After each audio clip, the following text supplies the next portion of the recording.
Good evening. I'd like to call the City of North Augusta City Council meeting for June 17th, 2024 to order. And it is great to see everybody. Thank you all for being here. Really appreciate your support. You are welcome to join me in prayer. Dear God, thank you for our blessings. We ask that you give us the guidance and discernment needed to make decisions for our community. Help us to listen to each other's perspective on all matters.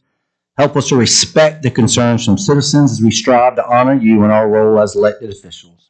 Amen. If able, if you'd please stand for the Pledge of Allegiance. I pledge allegiance to the flag of the United States of America and to the republic for which it stands, one nation, under God, indivisible, with liberty and justice for all.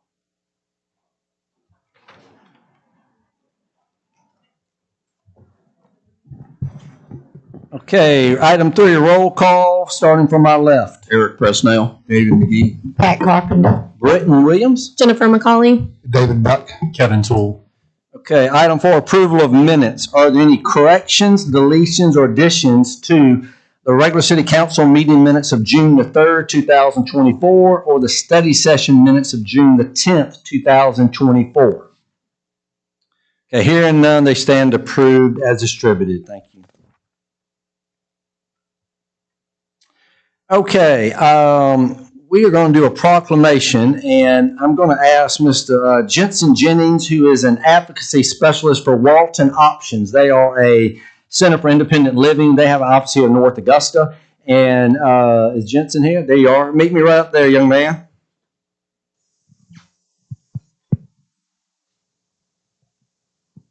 Oh, okay.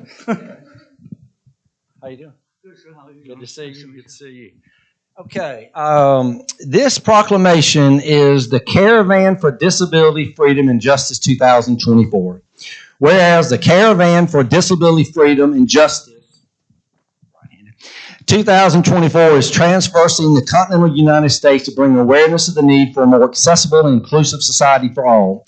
And whereas on June the 22nd of this year will be the 25th anniversary of the Olmstead decision, which was a landmark Supreme Court case which found that individuals who have disabilities have a right to receive state-funded services and support in the community rather than be forced to stay in an institution to receive state-funded services and support.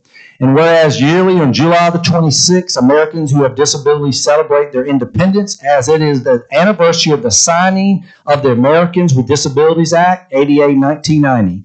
The ADA enumerated and affirmed the rights of individuals who have disabilities. Simply put, it stated that individuals who have disabilities have a right to equal access to work, play, and to participate fully in society.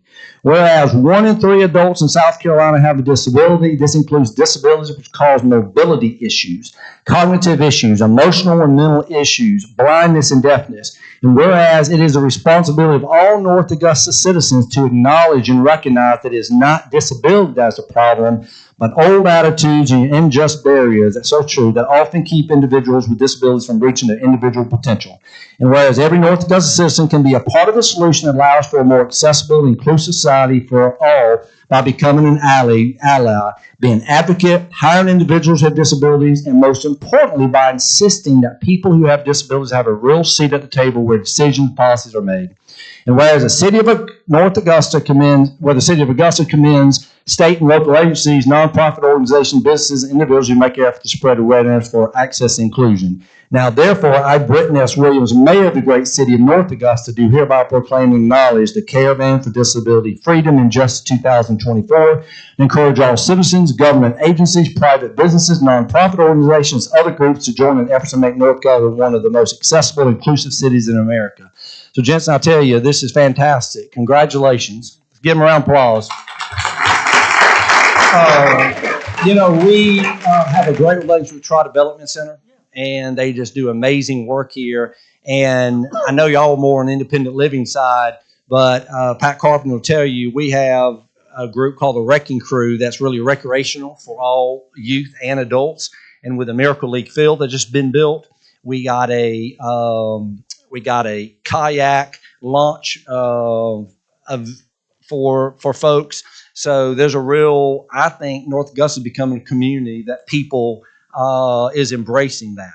And so thank you for what you do. I know y'all going to have something happening third Thursday probably out by your place downtown. So, gentlemen, with that, thank you very much. Anything you want to say?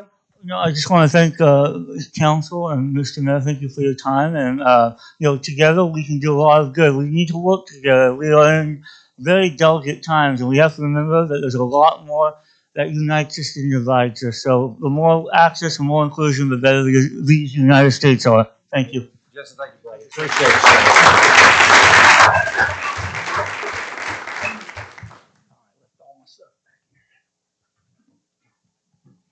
All right. We've got a couple. Where's Jeff Holloway? There you are. There you are, young man. Come on down.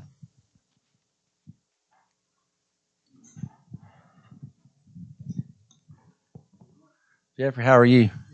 Okay, come on up here. Okay. Well, we got some sad news. Jeffrey is retiring, and so I want to tell you a little bit about Jeffrey. Jeffrey started his career with the city of North Augusta on November 12, 2019 within the sanitation department as a vehicle operator 2. During Jeffrey's Holloway's 5-year tenure with the city of North Augusta, working, collecting, hauling yard waste from the route and transporting debris to the landfill. Jeffrey, while an outstanding employee, was a great team member, always willing to help others, staff members, and willingness to fill in various roles within the organization to help maintain our level of service to the citizens of North Augusta. Thank you very much. You got any big plans? It's going to take it easy? For a couple of weeks. Okay. Well, you come back and help us later. We need it. But Jeffrey, let's give him a round of applause. I got a plaque for you. Young man, here's what it says. Jeffrey C. Holloway, in appreciation for your dedication and service, November the 12th, 2019 to May 30th, 2024, from Mayor and City Council, City of North Augusta, South Carolina, June 17, 2024. Anything you'd like to say? No, sir. You good? Good to have you. Thanks for being here. Our next gentleman is not going to be here, but I'm going to ask Ms. Tanya, come on up here. And I'm going to read about Bill Folks. Bill could not be here, and I'm going to give the plaque to you, and I'm going to let you say some things I know you want to say. But I want to read, let me tell you about Bill Folks, and a lot of you folks know him, but let me tell you about what he's done. It's pretty impressive. So Bill began his career at City North, and I'm reading this straight from his supervisor and folks in the department. So I don't want to mess anything up because this is really, I think, heartfelt and very well said. Bill began his career with the City of North Augusta in the property maintenance department as a grounds worker in 2012. In 2016, he moved over to the storm water department as a vehicle operator. He was promoted to his current position as a heavy equipment operator in 2020. Bill has been remarkable in his positions with the city. He has impressed all that have worked alongside him by showing everyone his enthusiasm and energy no matter the weather or a job at hand, and his capability and strength to get any job done. Everyone that works with Bill has quickly learned he works and works hard to get a job done. At the end of his working career, we would like to share some of his previous accomplishments. Bill grew up in Florida, attended junior college at Tallahassee, where he minored in physics. He then went to Florida State University, earned a bachelor's in criminology. Still seeking knowledge, Bill then went to Germany, where he lived and studied civil engineering at the Max Planck Institute for Physics and Astrophysics in Munich. I don't think we need to let him retire. Prior to coming to the city, Bill spent 4 years working in Rector, Arkansas, creating agricultural runoff infrastructure using new laser-guided ditching technology. This was just after the failure of his first retirement in 2007 after 21 years of public service with the Florida Department of Environmental Protection in Tallahassee, where he assessed post-hurricane damages and inspections of rebuilds. Retirement at that time turned out to be more challenging than he anticipated, so he felt he had to get back to work. Jeffrey, you may be like you, man. Okay. Prior to that, Bill also owned a residential construction company for 10 years early in his career. So back to it, he went 17 more years, 12 of them with us.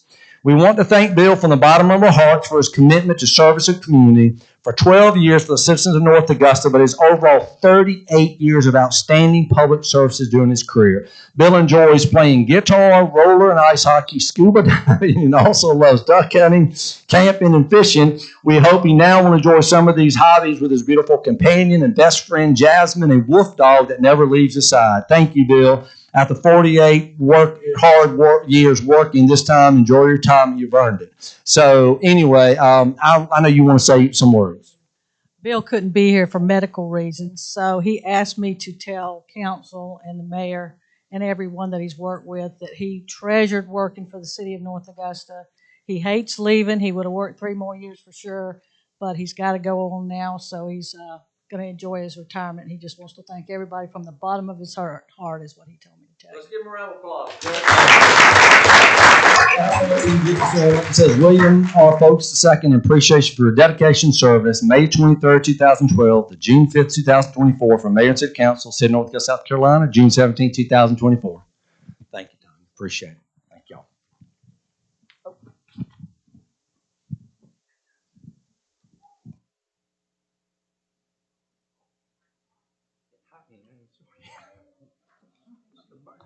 About to burn up. All right, we are moving into old business. Item number 7, planning development, ordinance number 2024-09, amending Article 5, use and use conditions of the North Augusta Development Code, Chapter 18 of the City of North Augusta, South Carolina Code of Ordinances. Do I have a motion to approve this ordinance on second reading? So moved. Okay, Ms. McCauley. Second was who? Mr. McGee, thank you. Ms. Clifford, it seems like this has been on here about a month. So, but anything you want to share that we have already talked between 2 study sessions and the first reading? So just as a reminder for council and for our citizens that are viewing tonight, both locally and online, this is to simply correct administratively the usage table within DTMU. So this was the intent of the council from the get-go. There have been some significant conversations about additional changes to the code, but this strictly puts the right code in the right bucket, if you will, for a document perspective. So this just corrects the record, if you will. You had a successful reading of this first reading at the last council meeting, and staff recommendation remains unchanged that you would move forward on this. Okay. Very good. Are there any citizen comments? Any council discussion? All right, here now I'll ask for a vote. All in favor? And that is unanimous. Item 8, Planning Development, ordinance number 2024-10, to change the corporate limits of the City of North Augusta by accepting the petition requesting annexation by the landowners and annexing plus or minus 3.65 acres of property located on Landback Way and owned by 4-CO LLC. Do I have a motion to approve this ordinance on second reading? So moved. All right, Mr. Buck, thank you. Ms. Carpenter. Anything you want to share about this, Ms. Clifford? So for the council, I'd like to remind you all that items 8 and 9 on your agenda are linked. And this is in regards to a small development on Landback Way, which sits both in and out of the city. This is to zone or to amend it so that we annex this portion that's not in the city into the city. And to orient you as well, this is just south of Fire Station 3. And if you're heading northbound on I-520, you could look up the hill and see it there. And so ultimately, what we're asking through 2 different ordinances, this first one, which is to annex into the city, and then the second one is to zone it as R14. We don't get very many R14 requests. And again, our staff request is you would move forward on those 2 items. And you all voted last council meeting to move forward with both of those ordinances, and I will turn it to you for questions. Okay. Any citizen comments? Any council discussion? All right, here now I'll ask for a vote. All in favor? And that is unanimous. Thank you. Item 9, Plan Development, ordinance number 2024-11 to amend the zoning map of the City of North Augusta, South Carolina by rezoning plus or minus 3.65 acres of land owned by 4-CO Aiken County Tax Parcel number 012-11-14-001 from P Public Use to R14 Single Family Large Lot. Do we have a motion to approve this ordinance on second reading? Okay, Ms. Carpenter. I'll second. Okay, Mr. Buck, thank you. Mr. Clifford's already shared about this one. Are there any citizen comments? Okay, any council discussion? All right, here now I'll ask for a vote. All in favor? And that is unanimous. Thank you. Okay, item 10, Parks and Recreation Ordinance Number 2024-12, authorizing restructuring of personnel for the Department of Parks and Recreation. Do we have a motion to approve this ordinance on second reading? All right, Mr. Presnell, thank you. All right, Mr. McGee. Anything you'd like to share about this one, Ms. Clifford? So just as a reminder for council, items 10 and 11 are similar, although not identical, although they were accomplishing the same thing. And so for item number 10, the ordinance that was just read, this falls under Parks and Recreation, allows for us to combine 2 part-time employees into 1 full-time employee, which will give us better coverage over the weekends. With a full-time coverage, that doesn't mean they'll work every weekend, but gives the full-time staff the ability to rotate through. This came at the request of the Parks and Recreation director, and so this is revenue neutral in this fiscal year, and there will be a slight increase to the budget in the following budget year. And then likewise, into the next ordinance, that is also combining 2 part-time positions. That one would be 1 in finance and 1 in public works, where they would have the sharing of 1 full-time employee between those 2 departments, where they each have a part-time equivalent, and we'll be able to get a better output with 1 full-time person that transits between those 2 departments, and their workspace is right there on the ground floor. Just depends on which customer service aspect they're working that day.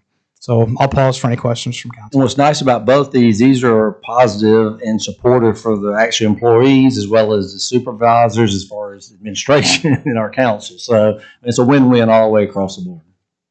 So, all right, any citizen comments? All right, any council discussion? Okay, here I'll ask for a vote. All in favor? And that is unanimous. Thank you. Item 11, ordinance number 2024-13, authorizing restructuring of personnel for the Departments of Public Services and Public Works. Do I have a motion to approve this ordinance on second reading? So moved. Ms. McCauley? Ms. Carpenter? Ms. Clifford's already shared about this one. Are there any citizen comments on this ordinance? Any council discussion? Hearing none, I'll ask for a vote. All in favor? That is unanimous. Okay, very good. All right. Let's see.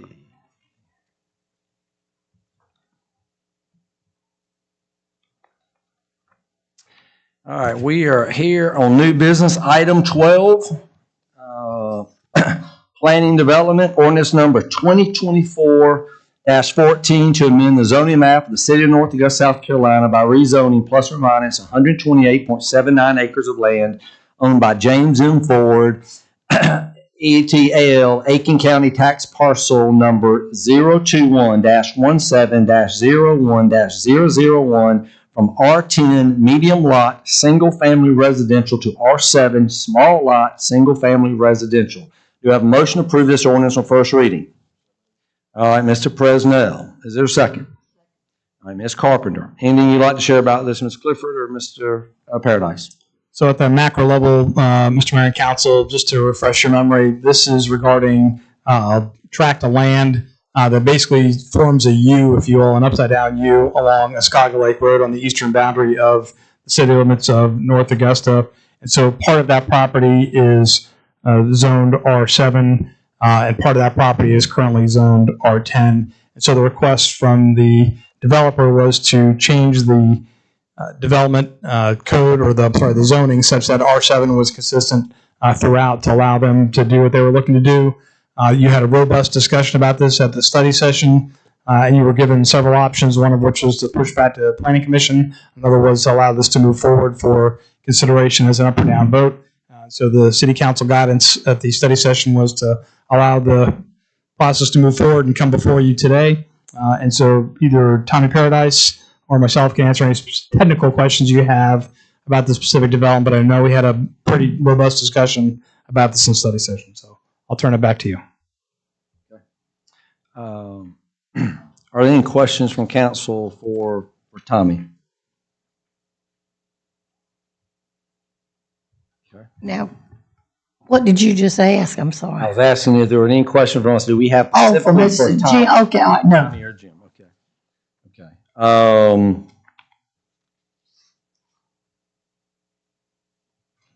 Okay, so here's what we're going to do. Let me just, so no questions at this point. Okay, so now open it up for citizen input. let me just say a couple things. First of all, want to say how much we appreciate all you being here.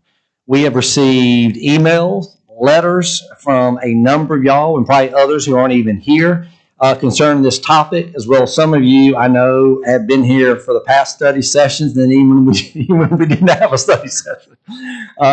So, we want to hear from everybody that has information that will help us make a good decision.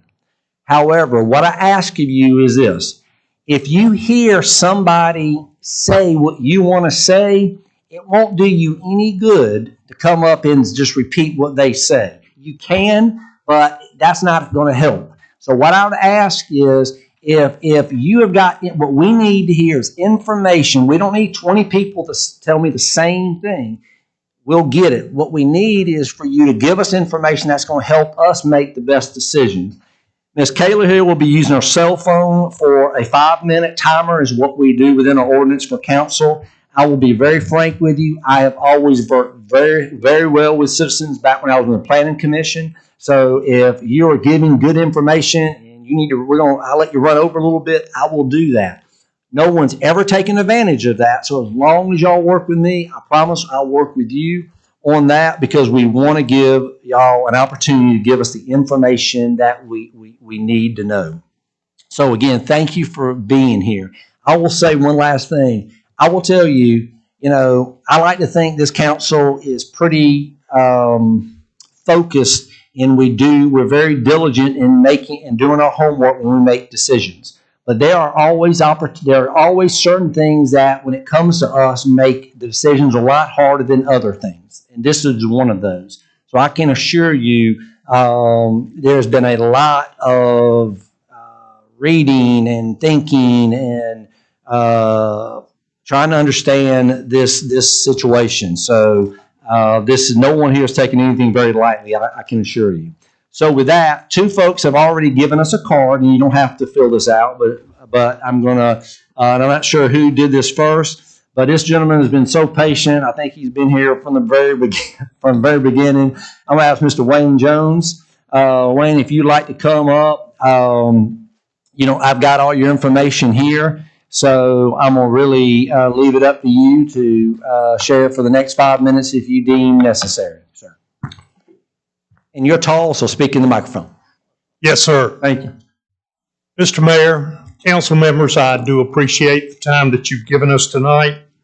I know some of my other neighbors are here as well, so I'll try not to hog it all.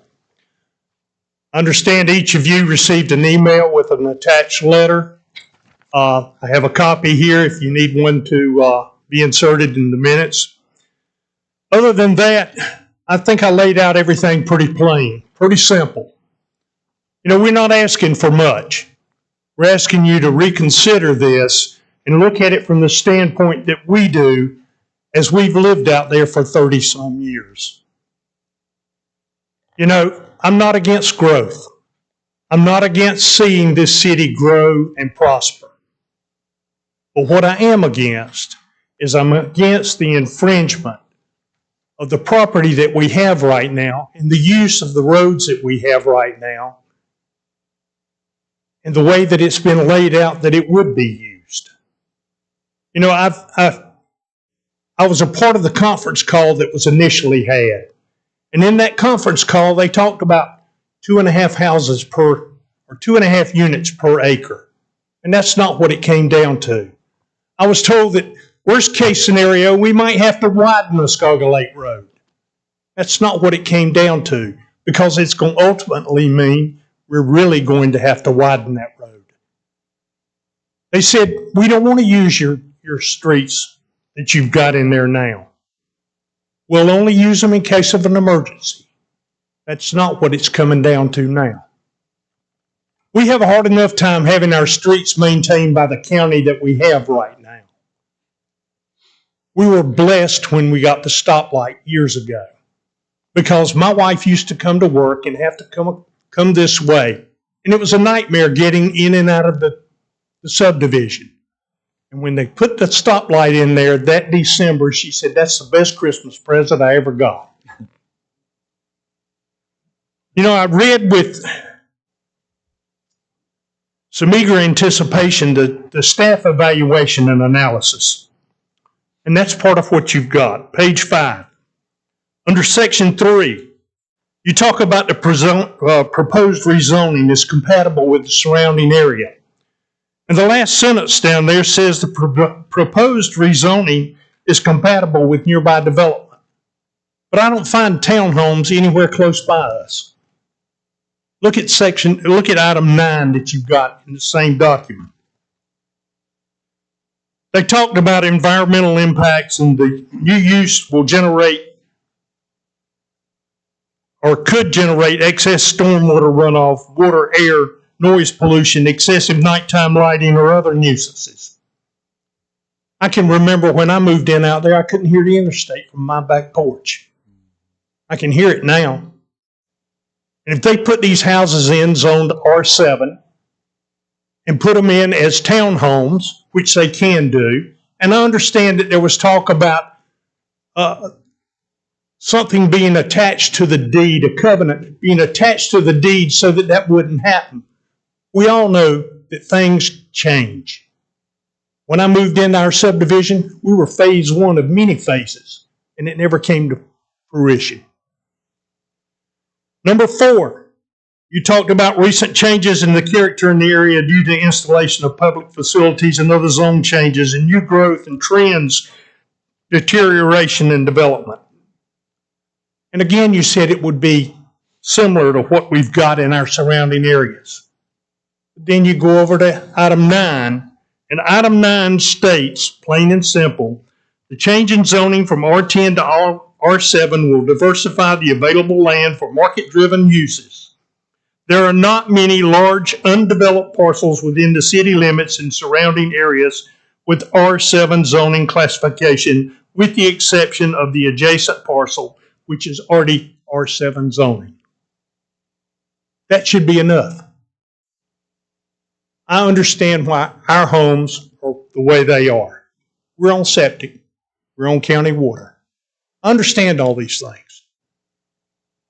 But council and mayor, I ask that you seriously search your heart and look at it from the standpoint. They can build under R10. They can put the houses in under R10 they want to put back there.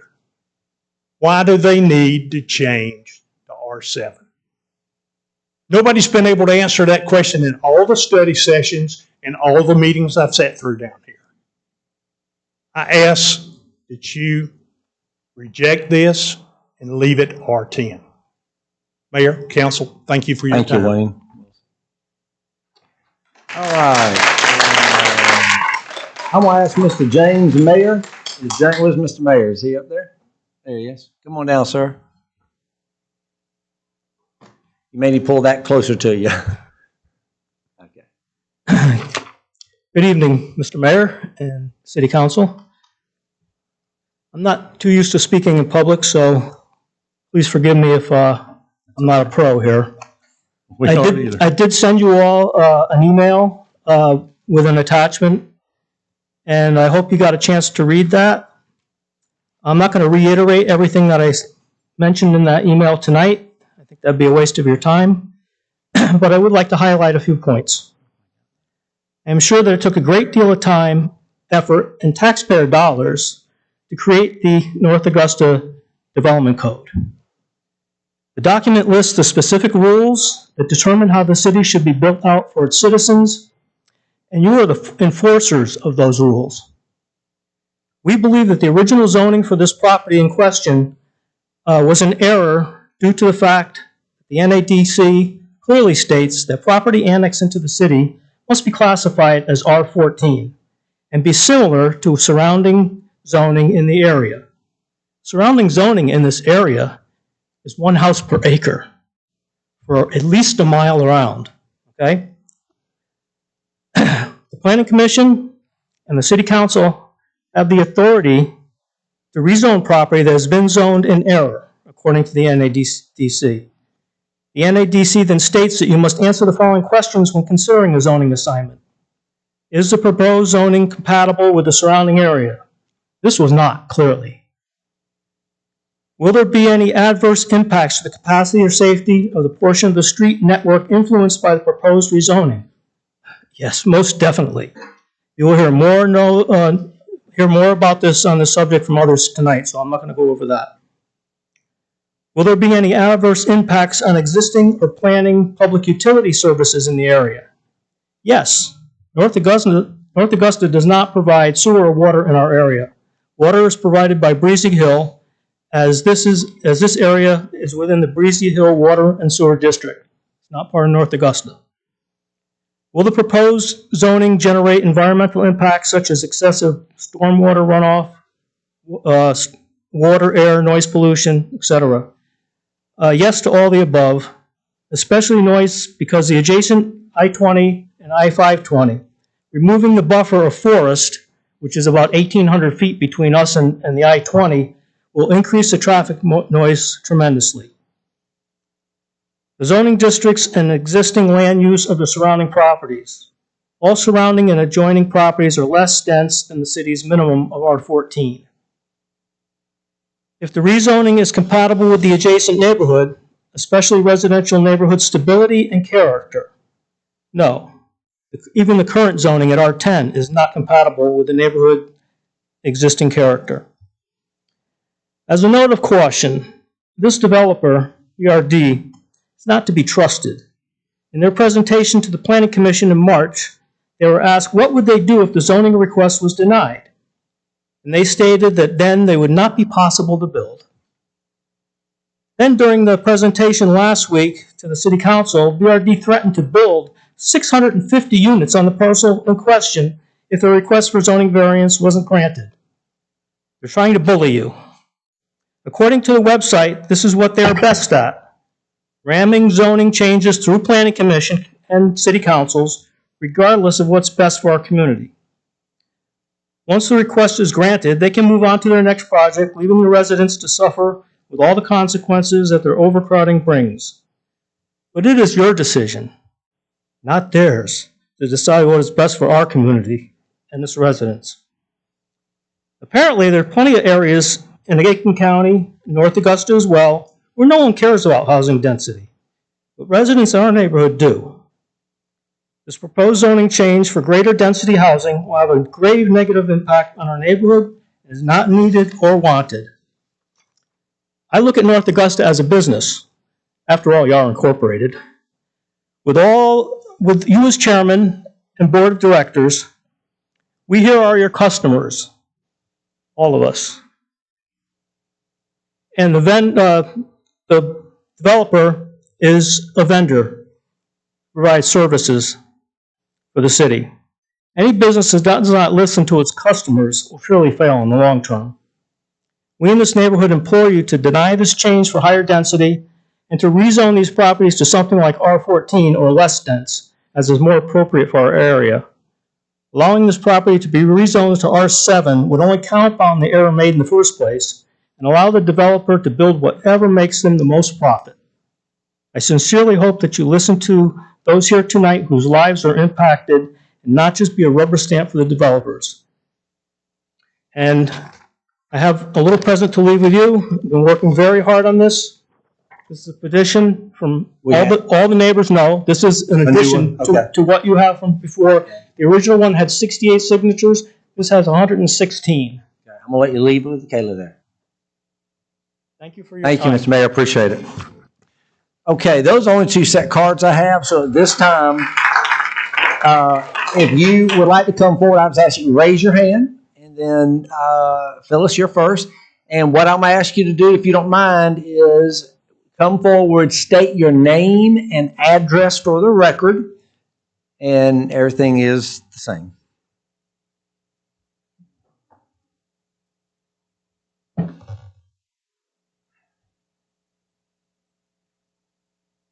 My name is Phyllis Britt. I live at 1007 Hilton Street in Aiken, South Carolina, but I have 3 grandchildren who live on Northridge Road, 2 of whom are very young, and that's my big concern. I have only two things to say. There was a lot of discussion at the Planning Commission and then at the study session last week about connecting the neighborhood through Northridge Road, I would guess, mainly.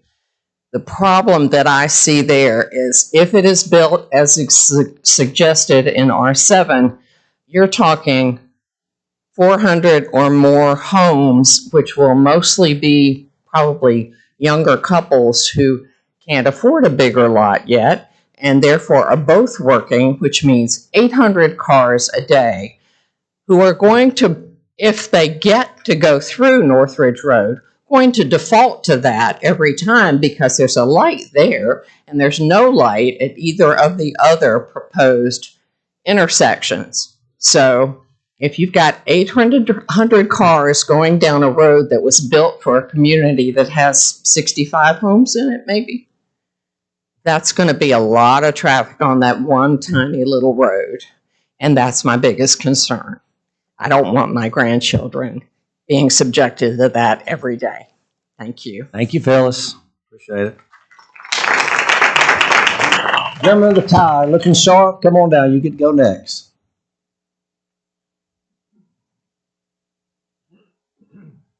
I'm so glad we put that railing in. That might be the best investment we made.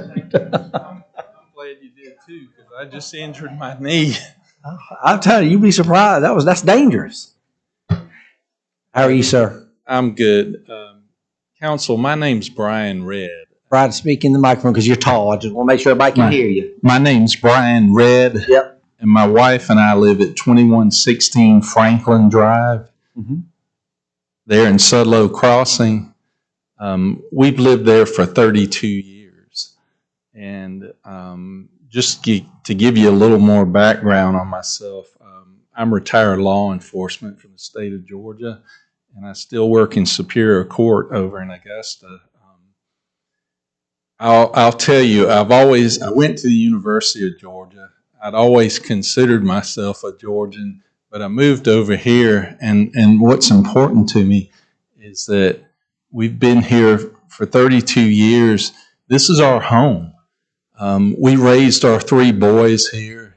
I love the community of North Augusta. I will tell you, and I tell everyone this, as opposed to Augusta, where I was law enforcement officer for all those years, I could leave all that over there across the river and come home where it was a community where people cared about each other. It was more like when I grew up in Augusta in the 70s and 80s. And I'm telling you this for a reason, is because I feel like I was a part of this community. I know Miss Pat, she seen me coach ball down here at North Augusta for 17 years. I feel like when they talked about building this development, and my wife just turned to me and said, "We're moving if they put that in." And that just about tears my heart out, because this is where my kids grew up. I don't want to move. I feel like if that development's put in there, it's just going to destroy the area. I feel like the traffic is already bad enough. All you have to do is drive down at any time during the week down the Scalga Lake Road after 5 o'clock, and you'll see what it's like now. And if this is put in, it'll be, I'd call it a death trap, really, because I can tell you, I can stand at the top of my driveway off of Franklin Drive. A couple of times a month, I can hear cars skidding down that hill and crashing, right? Because where that red light is, Sudlow Lake Road cuts off to the right, and people will the first car will stop, and then the next one will just plow into them, right, or into the ditch. And as I said, it's a public safety problem, and it's going to get it'll be way worse with, as the lady before me mentioned, with that many cars, and she estimated 800 more cars. I can't even imagine that. It would turn the neighborhood into, it just wouldn't be a good place to live anymore. And like I said, I challenge you to go just take a few minutes and ride down there during the afternoon and see what it's like after 5 o'clock already now. And you'll see how bad it is now and what this will bring to the community. The other thing is a mention was made of the runoff, and I was here a couple of months ago and I did mention this, is that I don't know what they'll do with that water. And it's been a problem since I've lived there. They did do some work to the ditches, I know, at one time on the east side of the road, but it can't handle when there's a downpour right now. So if you got more water coming in with more development, again, that will create safety problems as that road comes downhill from Highway 25, and people already don't stop. And it will become a death trap for people. And you're talking about, as the lady said, bringing more families, more kids. You're going to have more people get hurt. And that's really all I've got to say, other than I don't want to move. I feel like a good part of this community. But if this is approved, then we just got to start looking at other options. Thank you. Thank you, Mr. Red.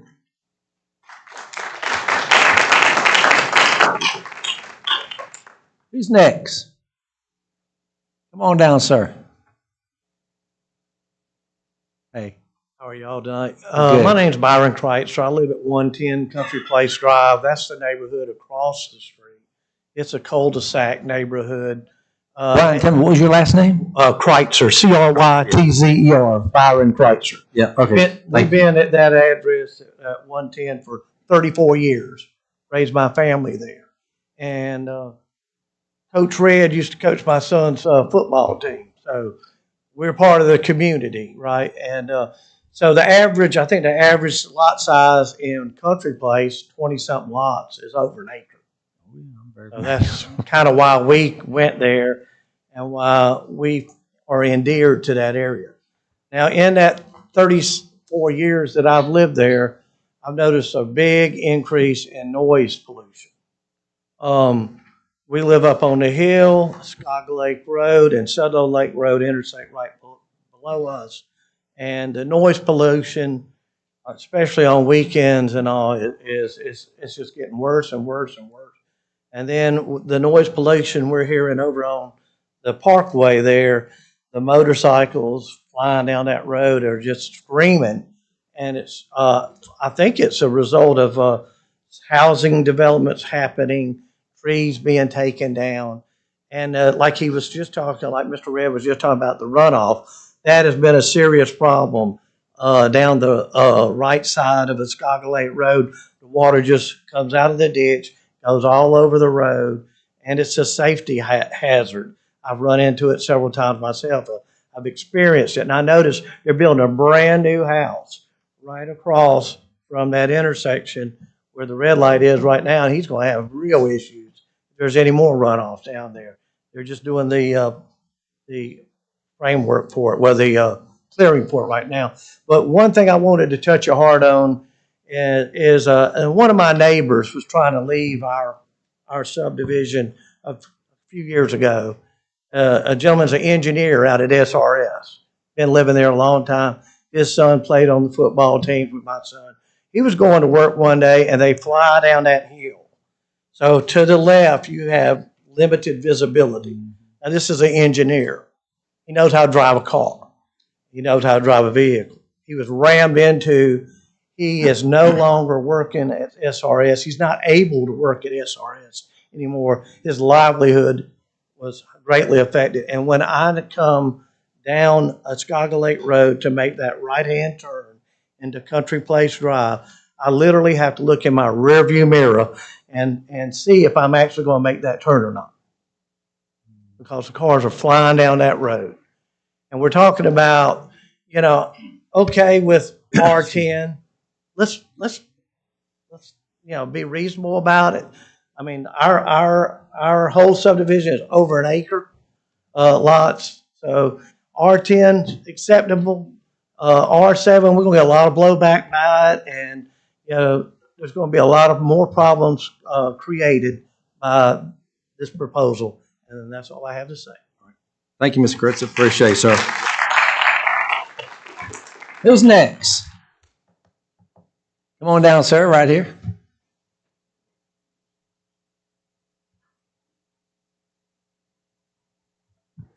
My name's Andrew Lewis. I live at 5 North Ridge Court.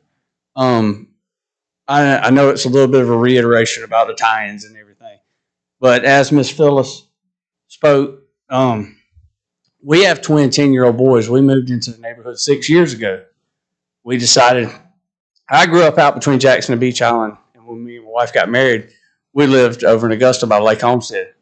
We got tired of the density, and we lived on a one-block street, and the worst speeder on the street was actually the county school bus, which tried to get up to 60 miles an hour from stop sign to stop sign.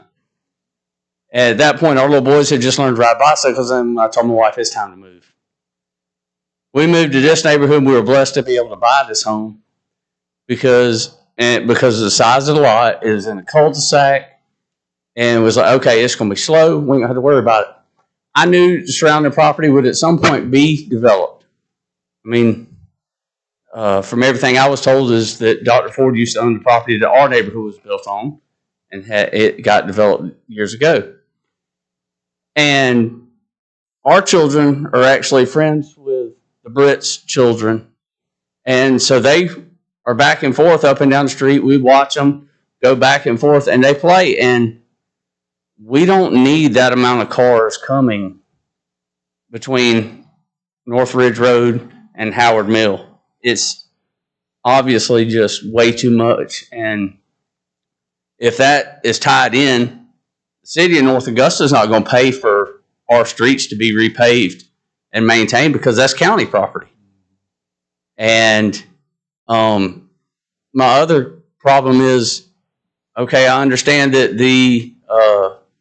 that there's going to be a new elementary school built up by the new middle school at some point, but you're talking about that many homes, anywhere from 400 to 600 in this neighborhood. You're building 300 to 300 plus apartments behind the QT gas station. You're building the apartments over by Exit 1. Our schools are not in this city and surrounding area. That high school is not going to be able to handle this. These schools are not, they're going to be over capacity, and it's not going to be enough teacher to student time for correct learning. And this is going to be a problem in itself that our children don't deserve for this amount of capacity to be put in.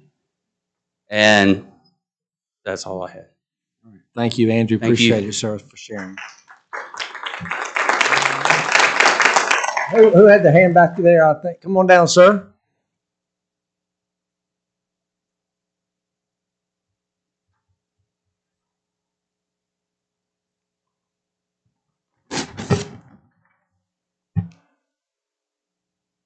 My name is Gary Woody.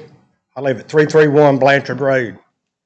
Blanchard Road ties into Skyler Lake Road. I know these gentlemen here, all of these, they talk about Sudlow and Skyler Lake. Y'all want to see something, you come and try to pull out of Blanchard Road at 5 o'clock.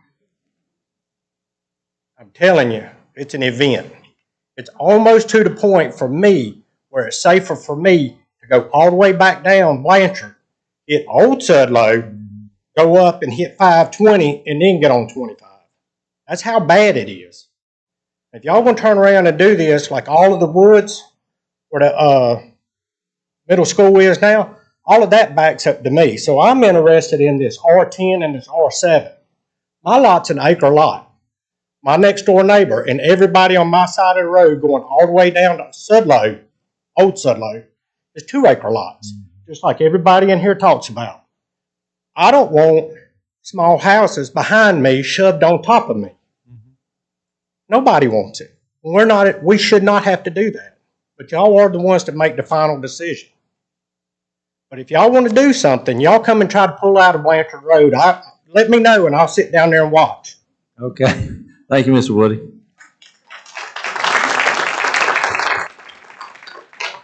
Who else we got? Gentleman right there. Yes, sir. Come on down.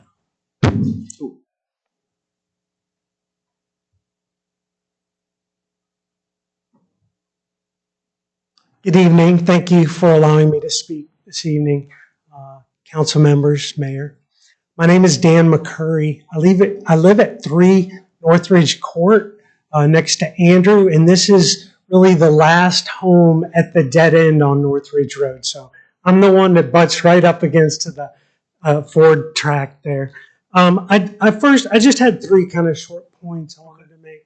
One was just sort of the memories of actually having Dr. Ford come up and visit the property there. We've been there for 22 years, and so we raised our 3 children up at the end of that road. And Dr. Ford would come up, and we would chat. We'd talk about the opportunities and whatnot. And he always was very nice to allow us and take the children to walk the property down there. And so we have a lot of good memories about that environment and that area, being able to walk that property. Certainly have, as others mentioned, enjoyed that quiet nature, which, you know, like we said, is now changing dramatically. I want to remind the council here that the original plan that was presented to the Planning Commission was unanimously rejected. And I did kind of watch the study session a bit. I didn't necessarily find that there was a whole lot of these concerns that were really addressed during that session. But in any case, I just wanted to remind the council of that as well. I thought there was an interesting suggestion, though, in the study session, which had to do with an idea of perhaps connecting the greenway out to our development, which I thought was an interesting idea. In fact, I was thinking about maybe using that as a prompt into ChatGPT-4 to see what kind of a actual sky bridge that might create for us to be able to get to the greenway from there. But perhaps if we made that a prerequisite to doing the development up there, then all the folks that live up there could get off on the greenway when all this activity was going on and the disruption with the traffic. So in any case, that's the extent of my comments this evening. Thank you. Thank you, Dan. Appreciate it, sir. Who else we got? I saw somebody else didn't have an hand up. No? Yes, ma'am. Come on down. I thought I saw a hand up there.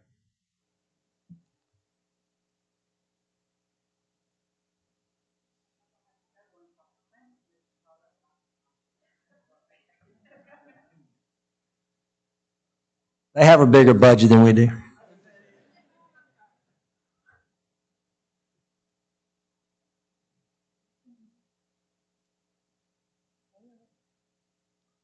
How are y'all doing? Very good. My name is Beverly Simpson, and I just want to start out by saying how much I appreciate everybody's service on the council. And I appreciate how you opened everything up in prayer. That just did my heart good. I'll try not to be emotional. I moved into my home in April of 1987. So I can safely say that Wayne and I and Mr. Red, we're the senior citizens out there for sure. I've been asking myself for a while why it is that North Augusta needs to go in the direction that this will take us. When I first moved here, I came from a small town in Mississippi, and I got a job over at Gracewood Hospital. By the way, I appreciate all the disability stuff because that was my profession for 30 some odd years. And I just felt more at home over here. It's, small town, and I knew some people that worked at Gracewood that lived over here, and even though it was a 30-minute drive every day, have grown to love this area. And I'm not trying to be a selfish person. I'm not trying to preserve my rights and stuff like that, I guess, from that perspective. But I would just like for somebody to explain to me how it is that attracting the type of population that's going to live in R7s is the direction that we want to go for North Augusta, rather than having average size homes with average families in our area. And like everybody has said, and somebody didn't say, that in Sutherland Crossing, we're all an acre also. So we were up there as well. There's nothing out there that's built that's small housing. Nothing anywhere close. So why, even for the city of North Augusta, do you want to attract R7 people versus R10 people? If somebody can just explain that to me and why that's beneficial for our town, then I'm done. And I'm not that hard to get along with. That's the end. All right, thank you. So,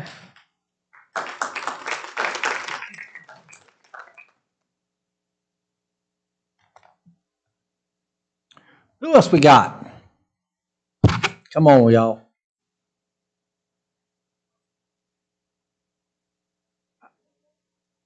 Okay, I'm going to ask the developer in a little bit, but when we get through it, I want you to have all your ducks in a row. Yes, sir, come on down.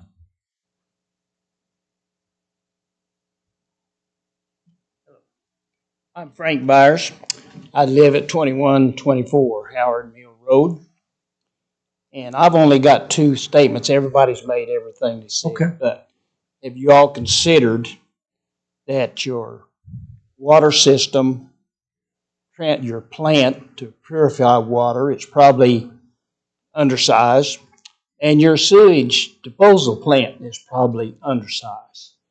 That is something that you're going to have to consider if you allow this many homes to come in this area. But I'm like everybody else. I think it should be an R14. So that is my opinion. That's all I've got to say. Thank you. Thank you.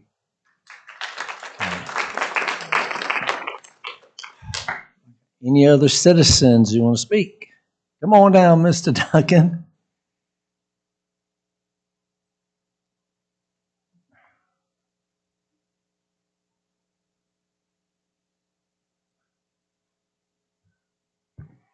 Good evening, Mr. Mayor, Council. My name is Ernest Duncan, and I live at 2101 North Ridge Road. My wife and I have lived there since June of 1992. I think a lot of points have been made tonight. As some of you guys know, I serve on a South Carolina Infrastructure Bank Board, helped to bring the Palmetto Parkway here. Know Mr. Ford well, know the mayor, and most of you council members. It seems to me, and again, I'm not here to pontificate, but I will say that the Planning Commission asked a lot of questions, and it seemed like that the answers they got, and they said no. So I just want to go on record and say, I believe that you ought to follow what the Planning Commission said. Thank you very much. Thank you, Ernest.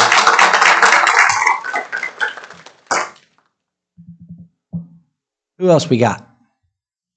Anybody else?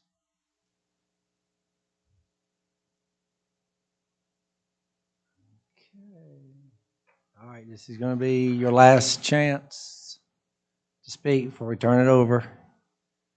Okay. Would you like to come forward? Thank you, Mr. Mayor, Council, for having back, I think. If I You could need to ask. state your name and Oh, I'm address. for the sorry, record, Lee too. Colzella with Yep. BRD Land and Investment. I'm the developer. If you all could give me permission to pull up the side-by-side plan that we had. Long Kelly can pull it up. If we have the capability, we will, yeah.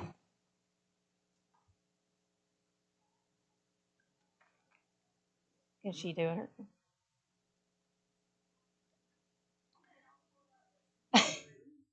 Now, we all have that, and we all have that. Okay, I just So we knew have that I'm Yeah, I'm hoping they can come up, yeah. sorry. It would help me address some of the Pull it up. concerns.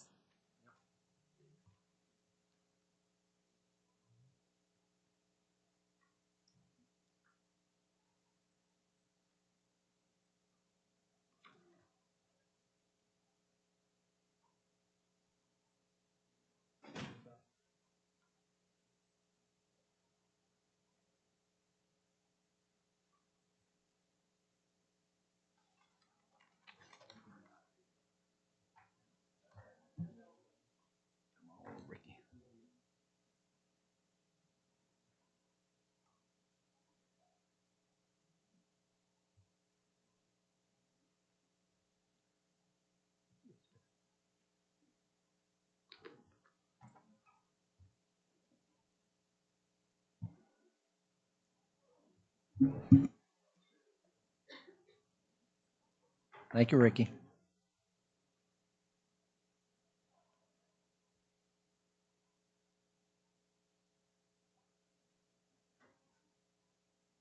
I'm going.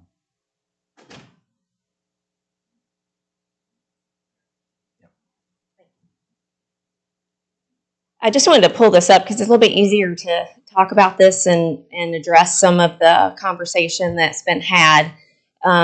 I did mention in the council study session that this comparable by right plan, the Planning Commission did not have the luxury of seeing because we did not feel like we needed to show that, and that was a miss on my part because I think a picture's worth 1,000 words after you see it.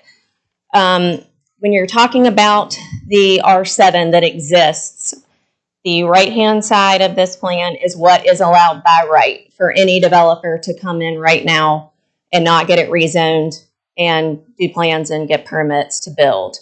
That is about 630 units. The plan that we submitted for rezoning to rezone really to just vary lot sizes on this larger piece is the one to the left, and we minimalized the townhomes and also pulled them off of the existing single family, trying to be very conscious of a natural flow there. We did also try to leave some natural buffers. After we had submitted this, I did notice that on Mr. Byers' side, the single families, there were townhomes up against that at one point. But I did notice that those lot lines are squeezed up, and in engineering, we would consider pulling those lots out and creating a natural buffer to increase that around the neighborhood. We also intentionally went back to the Fords to get additional property on the east side of this to add another secondary access. So this neighborhood would be self-contained with 2 access points and avoid coming through the existing neighborhood. The by right plan attaches to the existing neighborhood, maxes out density. When we spoke to Planning Commission and they asked, would we come back? I said we wouldn't come back to rezoning because we wouldn't pursue that if it did not go forward. We would pursue some sort of by right plan. It does not mean that we would build this plan. We just wanted to show what somebody could do coming in. We're really trying to be thoughtful and considerate as much as we can be with the situation. We've talked to Parks and Rec next door as well with the state park. They are going to be doing some improvements down the road. We left future connections for that as well to make it walkable. We have tried to minimize the density that is allowed on the R7 on the existing piece and not really put R7 in what we're trying to get zoned.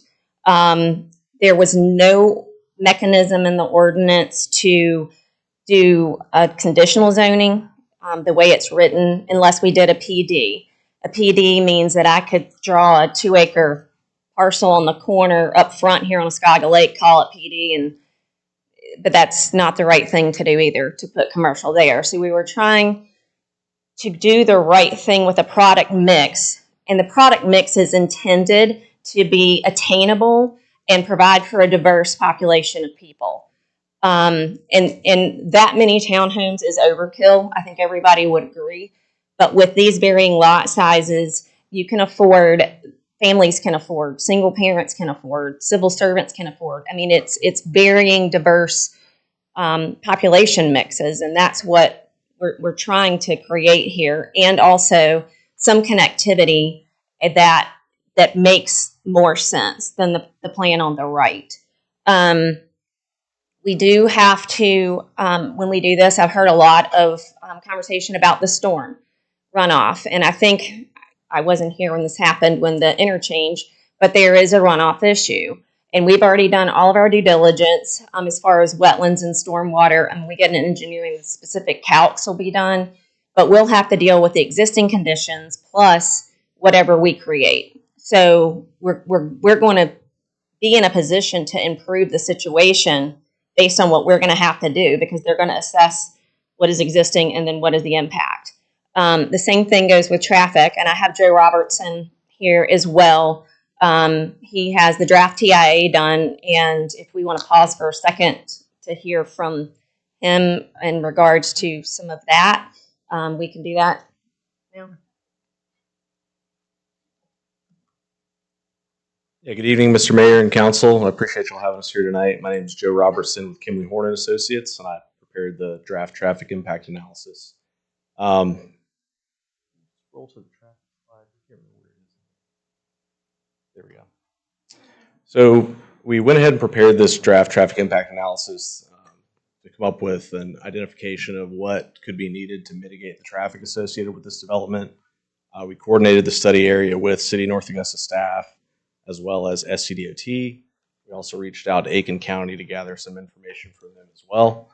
As you can see here on this slide, during the AM and PM peak hours, which is typically when we do these analyses for, we're looking at about 300 additional trips in the morning peak and just over 400 in the PM peak. Now, as you can imagine, this traffic is going to be distributed throughout the network. It's not all going to go in one direction or another. So the highest amount of traffic that you could expect on any single segment of Muskogee Lake Road is probably about half that, so about 200 in the PM and 150 or so in the AM.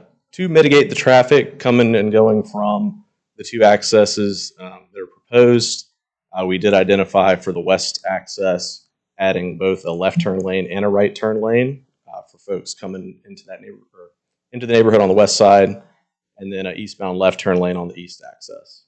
Additionally, as you know, several folks mentioned during the comment period, the signal right there at Sudlow Lake Road and Muskogee Lake Road currently is pretty congested and causes some backups. So we did identify some signal timing improvements to help improve the efficiency for traffic to flow through that intersection. So in response to a lot of the safety and congestion issues that were mentioned tonight, these certainly help to mitigate the impacts of this development. Happy to answer any specific questions if you have them. On the trip generation estimate, how much of an increase is that from what currently is there? Yeah, good question. So currently on Muskogee Lake Road, there's about 12,000 vehicles per day, according to SCDOT volumes where they collect that data. During the AM and PM peaks, you can expect about 10% of the traffic to occur during those. So about 12 to 1,400 vehicles in an hour is what we saw. So with this trip generation that we've estimated here, and again, noting that about half of it's going to occur on any one segment, I think it's about 10 to 15% traffic increase during those peak hours. Okay, thank you. So you're showing this on all of the four entrances, or I mean four? Or This is just for the rezoning plan. Yes. Rezoning, okay, yeah.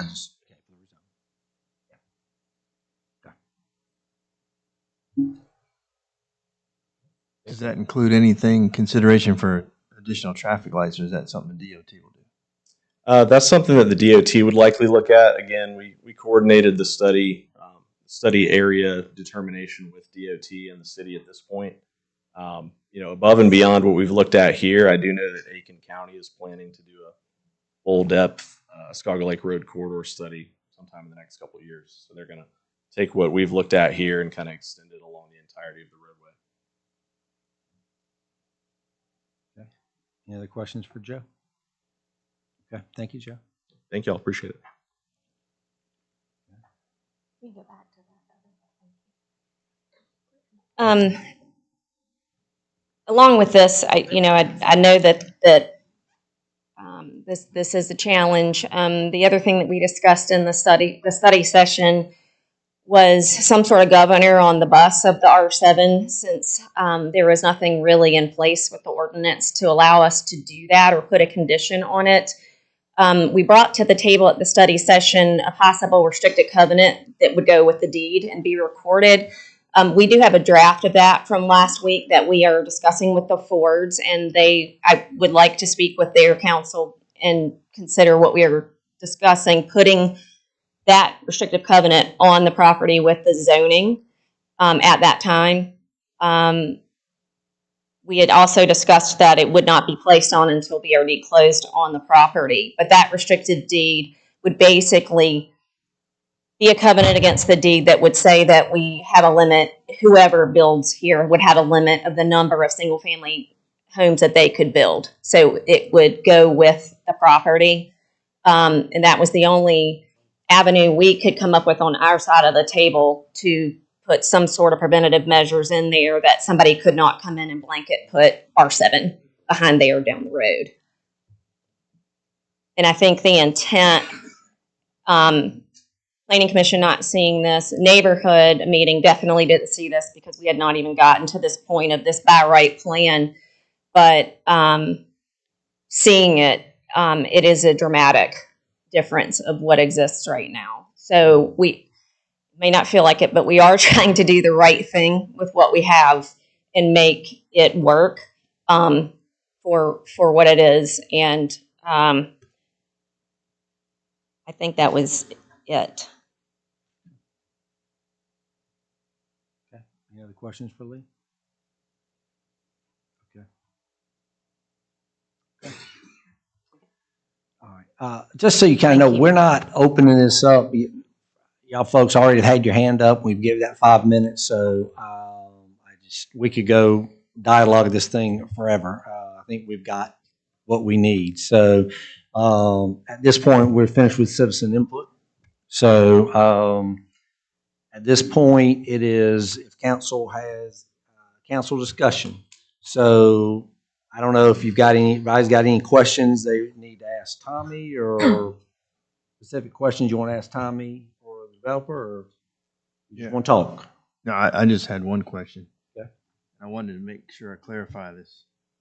Is the zoning plan that shows it says rezoning plan, not the by right, but the rezoning plan.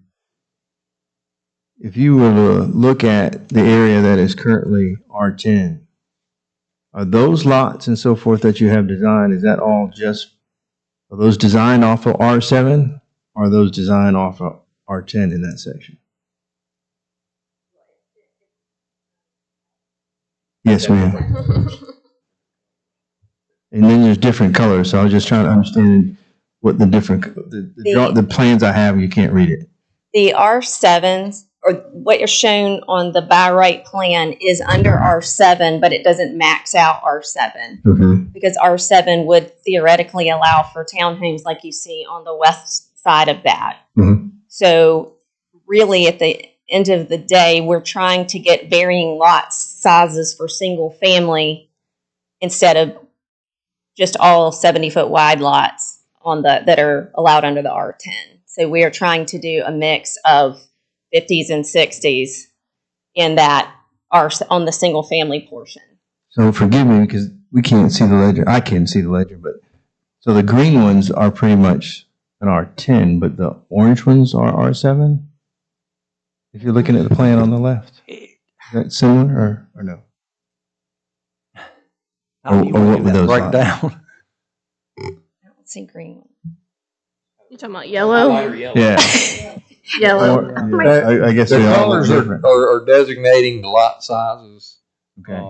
There's 52 by 120, which is 6,480 square feet. Some of them are 62 by 120, which is 8,000 and change. And then 78 by 130, which is 6, which is 10,140. Say that one more time, Tommy. Okay, there's 217 lots. Mm-hmm. That are 6,480 square feet. 6,000 square feet, okay. Okay, so those, even under the R7, would have to be a little bit bigger. Okay, so that's just under R7, okay. And then 163 of those lots are 8,160 square feet. Okay.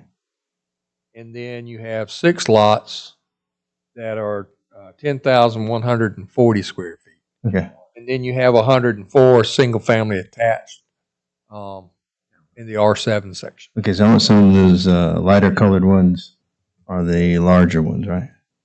The ones that are coming off of the east side entrance coming down on that access are the large lots. They're next to Michael Ford's property. Well, it's his property now, but and then you've got we call them 52s and 62-foot wide mix with your yellow and oranges in the bulk of this. Okay, I was asking that question because I wanted to help the public and everybody understand the drawing a little bit better. I think the issue for the longest time was about the townhomes, and that number is not a high number. It really is about lowering the lot size. And that's the key. That's what I want. My question was really to clarify it for me and for the rest of the public to understand more about the ledger and what the sizes were. So, I mean, the smallest lot, you're looking at 6,800 square feet. So you're just shy of the 7,000. Which is the minimum. Which is minimum for R7. So, those have to get bigger.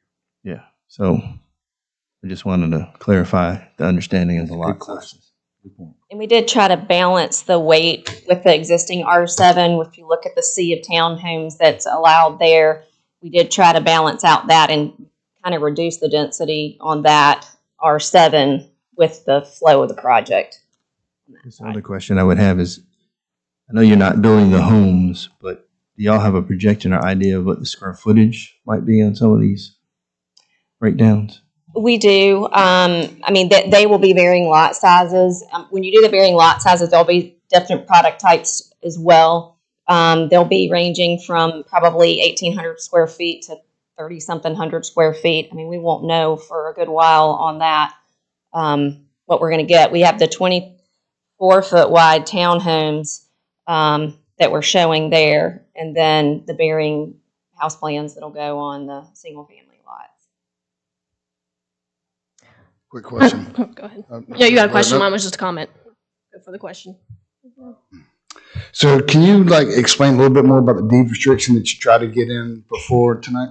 Yeah, it just came up on last Monday, so we're trying to work through logistics on that. And the only thing that I could come up with on my end was doing some sort of restrictive covenant on the deed that would basically say, if this is R7, it's restricted to 325 lots, single family, and it would be on the deed. So anybody that would purchase it would be restricted to that, since there's no mechanism in the city to allow us to condition it on the plan. And so we were just trying to find a way to give a surety that we're going to take it to the end and do it what we say we're going to do. I mean, that's kind of my main concern. I mean, we're voting on zoning tonight, so we're voting on R7 for zoning. And if there's no guarantee, you could also put up a picture with all R7 next to this other one and show how many lots could go that way if we voted through. So I think that's the biggest concern on my end is we're voting on zoning. So I will say with the restrictive covenant, we do have a draft copy of that from our conversation from last Monday that we were talking with the Fords about to get comfortable with something that we could get Kelly and the city attorney okay with, that makes sense, and the Fords comfortable with that as well. We were hoping to have that buttoned up by the voting on the 2nd. Yeah, because we have to do 2 readings, so I mean, even if it's not ready, it'd be contingent on that, in my opinion.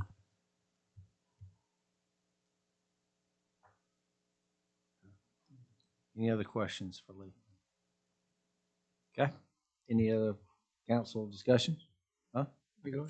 Yeah, you started up. We're going to everybody go around. Well, I was going to let Kevin go first since he's always last.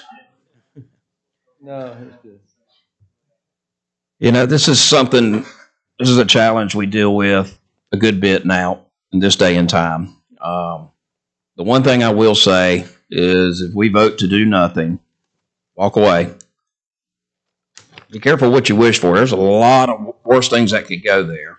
Under the R7 or the R10 planning, you could have a Crown community come in there and, build houses that aren't near the value of y'all's neighborhood. I've been through your neighborhood. It's very nice, very big houses, and they could pile them on top of each other. The one thing I would say is we do have at least a captive developer that's trying to work with us, and it seems like y'all, I know she told us last week that you had a community meeting or something before you even came to planning commission or anything. Not sure what that was. So, at the end of the day, I personally would rather have someone working with us than against us. And like I say, if we do nothing, somebody could buy this and do something. This plan on the right kind of shows. I don't think these people are wanting to do this, but it just shows what could go there. Unfortunately, we can't come in and just tell people you can't develop it. That's the problem. So I would rather have a captive audience, somebody that's willing to work with the community than just to let it sell. And, a cheap developer come in, throw up cheap homes. It devalues your homes. That's my personal opinion. Mr. McGee? Okay, I wrote down a couple of notes here. Yeah. I asked a question about the traffic light, but the other point that gentleman with the traffic study did point out that SODOT has this on their list as far as the traffic study in the future. So Skyglow Lake Road really within probably in a 5 to 6 year range is probably looking at being widened, and a lot of these things will be addressed. So just want to reiterate that point. The statements and concerns about the stormwater, I just want to reassure people, I'm a site contractor and I've done several subdivisions before, but this plan is not going to be developed until DHEC and everybody looks at the stormwater runoff and regulates it properly. So that is something that developers just don't get the right to just clear it and let water go wherever they want. And looking at the plan and the topo, there's some strategic places for the runoff to go, then that will not really impede downstream because it's all going to be controlled.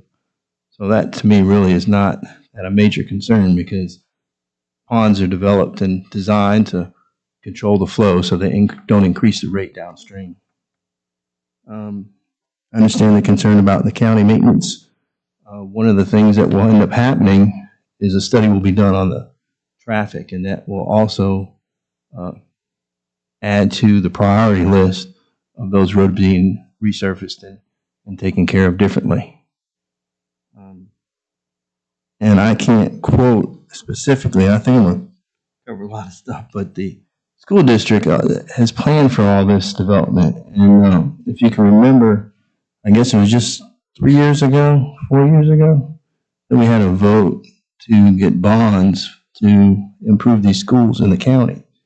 And they showed a projection of all the growth that was going to be going into this area. And that's why those schools were built there, and that's why that property is there. And the Highland Springs development has already been, there's a PD that's already been approved. So big growth is there. They haven't started on that project, but they built the schools first. So it's going to happen. So the question of having other schools and properties close to it of that size, that's already been approved. So that's all I wanted to say. Okay. Thank you. Ms. Carpenter? Well, this is one hard decision. I almost wished I'd have been sick tonight to stay home, but that's not the way it goes. You got to face all of this. Once you get into leadership, you just tough it. But I'm sort of like another man talked about the schools and what David said. With us being a one high school community, I just cannot imagine how that's going to happen. Also, with the Planning Commission not seeing, and I know you took responsibility for that young lady, that could have made a big difference, could have made a difference. But I also don't understand why we can't leave it where it is zoned and you do what you can do And that way, I mean, this is a hard decision to make. And, you know, like I said, I'm still up here debating, but I don't know. There's just a lot of things going on, the traffic. And I'm like y'all, I come through that road a lot of times, Scoggin, Sudlow. It is a lot of traffic. But like I said, I just pray and hope I make the right decision tonight. Thank you, Ms. Pat.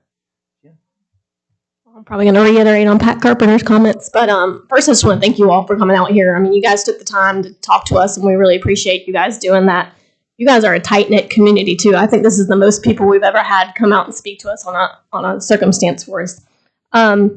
I share a lot of your all's concerns and sentiments between the traffic problems, the infrastructure issues, and things of that matter. And for me, it goes to the zoning issue, and I just do not feel like R7 belongs in this area. How the other section became that way is not.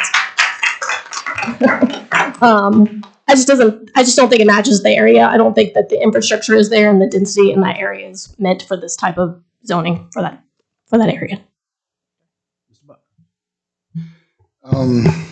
First, I'll just tell everybody thank you for coming out. And kind of like what they're saying, it is a hard decision. I have kids too. I mean, they're much older now, but playing in the streets.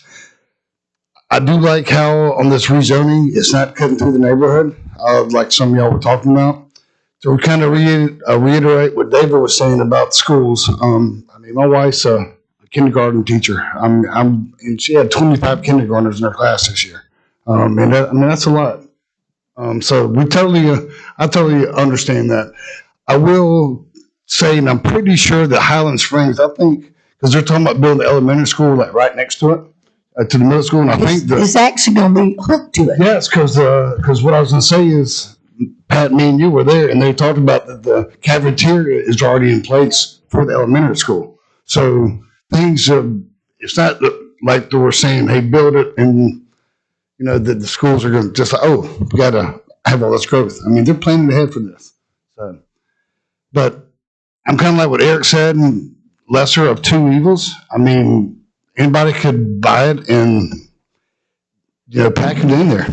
I mean, I hate to say it, but I mean that's the reality of it. And I do like the fact that they're talking about putting a deed restriction on it to where somebody, when they do come in to build this, so they can only build a certain amount. And I would like to see that happen before our next vote. So, thank you. I mean, everybody, in the spirit of what you said earlier, everybody's pretty much said, I think, what there is to be said. I in general, do not support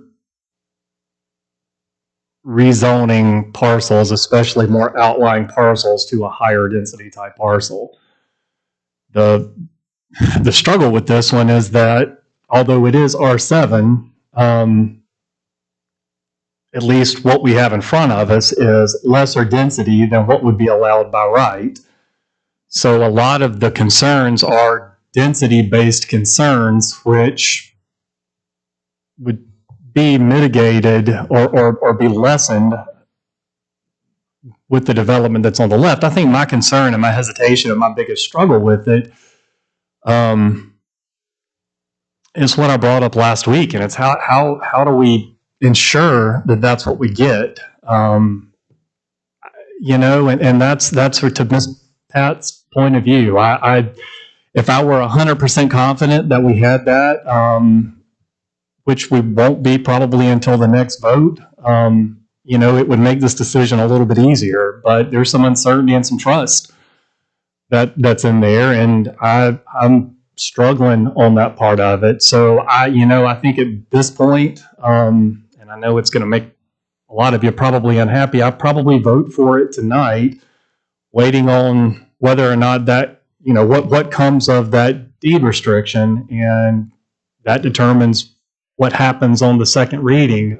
Because I do think under that plan, it probably deserves to go forward from there and see what happens, because I'm concerned with the density as well, but I'm concerned that even by right, the density that's created over on the right side is more than the density on the left side. So it's a better solution, though still not ideal for the neighbors, and I understand that. But that's where I'm unless Britton says something that changes my mind from in the next minute, which is possible, that's where I'm at now.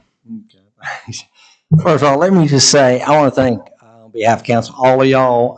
Mr. Jones, you have been very stalwart as far as being at everything.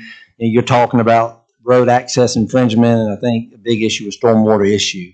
I appreciate you sharing that. And Mr. Mayor, I really, be frank with you, I can't tell you about whether it was zoning wrong or not. I mean, we redid our zoning code from '07, so I don't think we can respond to that, but I know stormwater issue is another issue. Phyllis, fully understand your concern connecting neighborhood with your grandchildren and the light and the traffic issue.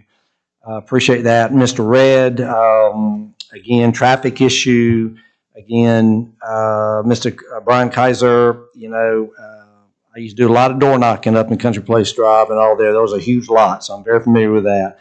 The noise pollution issue, the reality is that's probably not going away. Mr. Lewis, children issue due to traffic, elementary school overcrowd. I think David, Pat, everybody's talked about the Aiken County School District. It's really not a city issue. It just isn't. It's a school district issue. Mr. Woody, very aware of Blanchard Road, and that issue. Mr. McCurry, bring your children on the Ford property, connecting the Greenway. Ms. Simpson, thank you for sharing your love of the area. You asked about R7 and R10.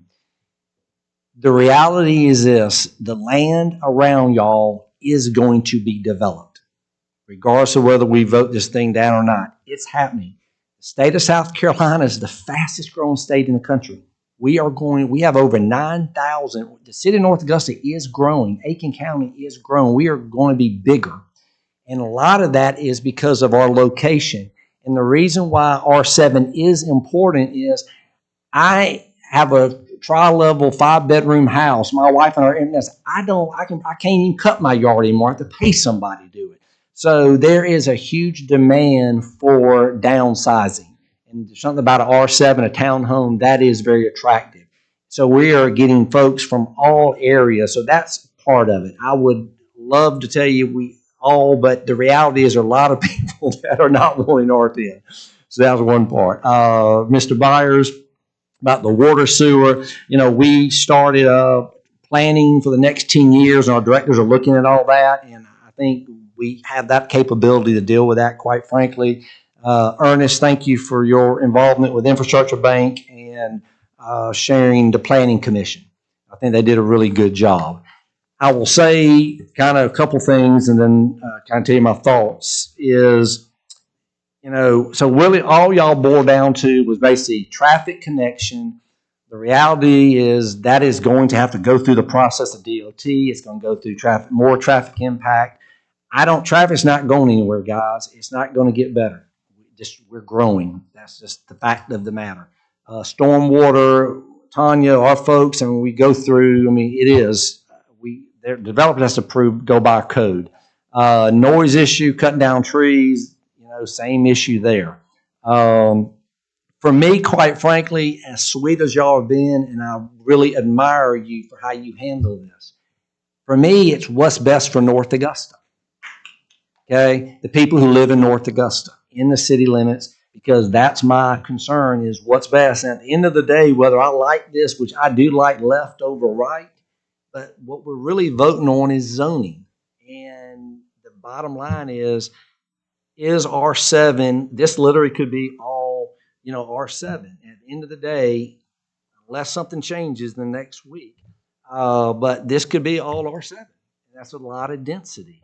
And I don't know that is the best use at this point in that outlier location. It may be. So anyway, that's what I'm looking for, best of what's best for North Augusta. And right now, I don't know that this is the best thing at this point. So with that being said, if there's no more council discussion, we're going to have a vote. So all in favor of, my notes here, where are we? All in favor Thank you, I got it. All in favor of, we got a motion first and second. All in favor of ordinance number 2024 to amend the zoning map of the city of North Augusta, South Carolina, by rezoning plus or minus 120.79 acres of land. All in favor of doing that, please raise your hand. Okay, that's 4. Yes, all opposed. And that is 3. So it passes 4-3. Thank you very much. Thank you all for being here. Thank you as well for all of that. And this is the first reading, so there's still a second reading. All right.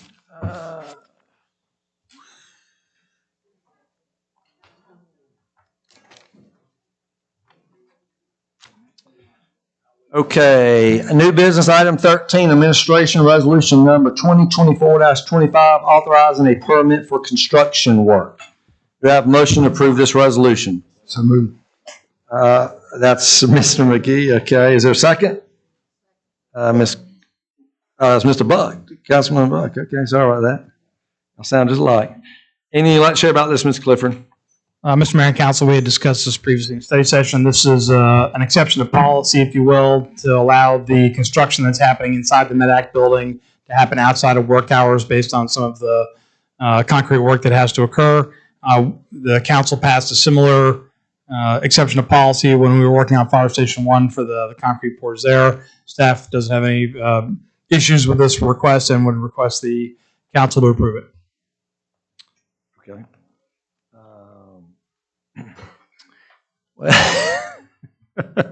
Not a whole lot of citizens here. Any citizen comments? With a few people here. All right. Any council discussion? Yeah, quick question. So this is to allow concrete work to be done outside of like before 7 a.m., after 7 p.m.? Correct. I mean, can they be out there at 2 o'clock in the morning? I would say, in my experience, Councilman, that's not how construction really works. They're trying to get out there usually first thing in the morning for the concrete pours, just based on the temperatures. So when we did Fire Station 1, we had trucks lining up at 4 a.m., but the size of the concrete work at MedAC is, in my opinion, smaller than what we had to deal with at Fire Station 1. So Mr. Dickert might have a plan for a 1 a.m. concrete pour, but I don't believe he does. Do you? No.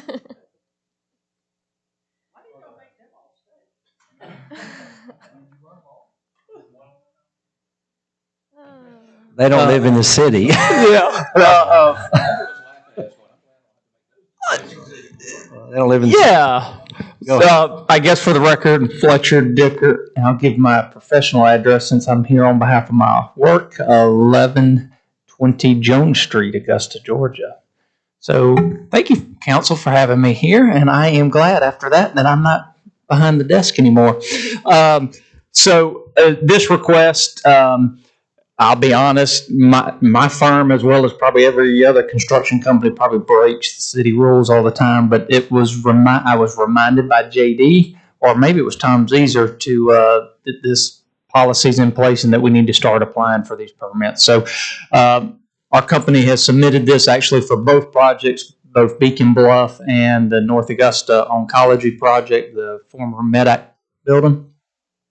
And yes, the concrete pours have to happen early hours due to air temperatures, keep concrete cool. I will say, actually, on the MedAC project, the oncology project, that one will probably be happening midnight, most of those. And the reason why is some of the walls to those concrete vaults are 7 foot thick of concrete. Believe it or not, you can have, you got to control the heat of hydration. You can't have temperature differential between the inner temperature of concrete and the outer portions of it exceed a certain amount. We actually have to use ice to keep the concrete cold when we pour it. So all that's got to be done in the middle of the night to get the coolest temperatures. Also, the MedAC project, we've got to close down the 100 block of West Avenue to do those pours, and so we want to make sure that we are cleaned up and gone and out the way before any traffic happens in the morning. But that only should impact the MedAC parking deck. So really, even if people need to get in and around that area, it should have no impacts on that. What's the time frame? How long will it take to do the pours? They take a couple hours. The pours on Beacon Bluff actually will take longer than the ones at Medak. So I'm assuming we need to get something out for folks not to be traveling down west if you're gonna have it blocked off, right?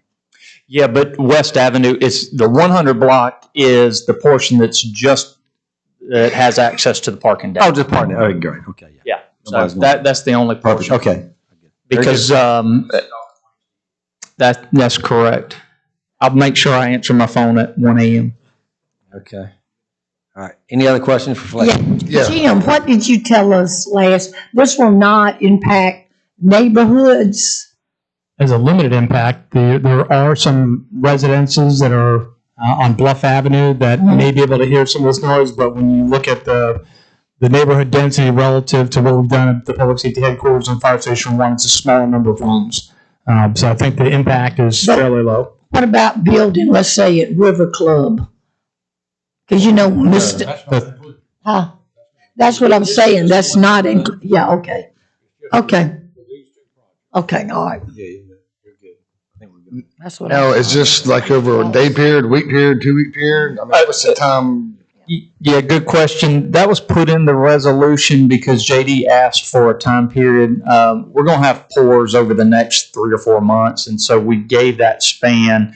However, JD did ask that we give the city advance notice of each specific pour, because at this day and time, I can't tell you the exact day we're going to make those pours, but JD's requested 24 hours notice.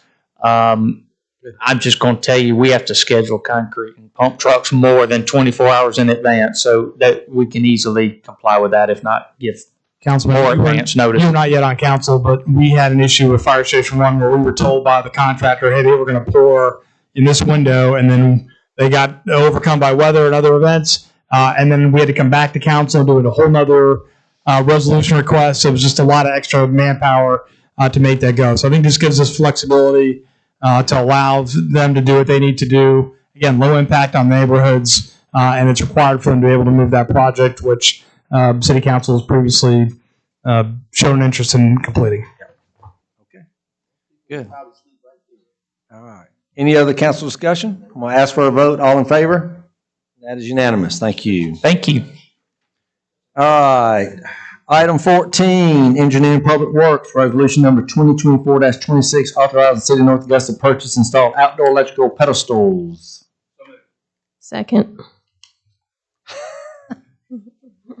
Fast. Hey, okay. Anything you'd like to share about this? Who's doing this, JD? JD's got it. Thank you. Thank you all. This is a project for downtown electric grid. We're improving the pedestals that are on the Georgia Avenue downtown thoroughfare. This is part of a larger electrical infrastructure improvement project that we're working on. This is a bid that went out for the pedestals, and we got the lowest bid from Gexpro. And then this also includes using our contract electrician, G&G Electrical Services. So the entire project for upgrading the pedestals along Georgia Avenue is to not exceed $35,000. And that's with Tom Zeeser and his crew. And they're going to be the black ones that we used as example? Yes, sir. The example is still sitting out in front of Sheila's. If anyone wants to see what we're getting ready to do up and down Georgia Avenue. So we got positive responses from everyone that has seen them, so we decided to move forward with the bid. Okay. Any other questions for Mr. McCauley? All right. Any council discussion? All right. I ask for a vote. All in favor? And that's unanimous. Thank you very much. All right. Any administrative reports, Ms. Clifford? No, Mr. Mayor. Okay. Item 16, presentation, communication, recognition of visitors. Anything citizens may want to speak to mayor and council regarding matters not on this agenda? Okay. I've got a number of things that I'm going to get out there on the record. So before I do that, anybody else got anything you want to say? Pat, you got anything you're in? Okay. Just want to tell you a number of things. First of all, remind everybody, Downtown Greenwood Connected ribbon cutting is this Thursday, the 20th at 5:45 at the corner of West and Bluff. You won't be pouring any concrete that time, I know. So that's important. The other thing is I want to recognize a ton of stuff a lot of teammates, employees. Sergeant David Griffin was inducted into the South Carolina Firefighters Association Hall of Fame. What a huge honor, Chief. And these folks, Dean Leopard, our water production supervisor, Mike Burr, our property maintenance supervisor, Bobby Mays, our sanitation supervisor, Marquette Widener, our sanitation supervisor, Sam Watley, our fleet maintenance supervisor, Luke Tambun, our water production supervisor. All these folks completed first line supervision training. So I think we should be so proud of our teammates who continue to improve their craft and take on additional responsibilities. That says a lot. So very excited about what the administration is doing there. Brock Ladon, he's a utility technician. He passed the South Carolina Class C water distribution license exam. So that was good. And then I think this got posted, but the city's water treatment plant received one of the state's highest honors in water treatment from the South Carolina Department of Health and Environmental Control, the Area-Wide Optimization Award for 2023. This is the treatment plant's 22nd straight year of achieving this recognition. Water systems that achieve the awards exceed EPA and DHEC quality standards. That's pretty good. The Greenway Tunnel right below the Municipal Center will be closed from June 17th through the 23rd for artist Jason Craig. David, I know you know him. He's been here. He's going to be painting the new mural on the tunnel, which I think is great. And the last thing is, I'm going to forward this, just got posted, but the USA Today home front ranked the best cities in South Carolina based on metrics that matter to people seeking a new city. These include livability considerations such as activities, walkability, quality of schools. They consider economic variables such as housing affordability, unemployment rates, health and safety factors, access to health care, crime rates, and severe weather risk. The city of North Augusta was number 6 out of the top 25 out of the state of South Carolina. And what I told, I had the person Curry called me today and wanted to know our thoughts. And my comment to her, I said, this is not something that happened yesterday. This goes back, probably back to the 80s with, you have Mayor Tom Green, you have Mayor Lark Jones, you have Mayor Bob Pettit. You had a council that in this community of North Augusta has made very good decisions for our citizens. And what this council is focusing on is continuing that quality of life, of continuing to build on what has been done in the past. So this is not something that happened overnight. It really was done over a lot of years. And, you know, I think that's why people are moving to North Augusta, because of our recreation, because of our public safety, because of our walkability, our greenway. So these folks aren't happy, but we're growing. People want to be here because this is a dang good city. And the next 10 years, folks, I'm telling you, the future could not be any brighter for the city of North Augusta. So, with that being said, we stand adjourned.